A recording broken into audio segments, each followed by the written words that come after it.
खबरों के सिलसिले को आगे बढ़ाते हुए न्यूज अपडेट आपको देंगे। जेहलम से मुशर्रफ जंजुआ की रिपोर्ट के मुताबिक deputy governor Jhelum controller civil defence Mohammad Misam Abbas ने Sadar Jhelum chamber of commerce and industry deputy chief warden Zahid Hussain Bhatt को एजाजी अहदे पर तरक्की दे दी।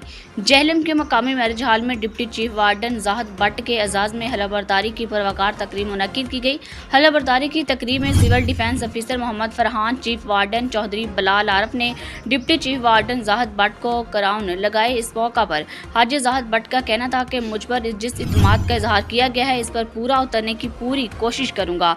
जेहलम के लोग चैन की नींद सोएंगे और हम जागेंगे। इस मौका पर सिविल डिफेंस की खवातीन वार्डन समेत सिविल डिफेंस के अफसरान और सिविल डिफेंस वार्डन ने भरपूर शिरकत की। Deputy chief warden Zahid Hussain Bhatt की तकरीब हलफबरदारी में Jhelum chamber of commerce and industry के अहदेदारान समेत कारोबारी अहम शख्सियात ने भी भरपूर शिरकत की। तकरीब के आखिर में deputy chief warden Zahid Hussain Bhatt को फूलों और नोटों के हार पहनाकर तमाम तकरीब शरका की जानब से मुबारकबाद पेश की गई।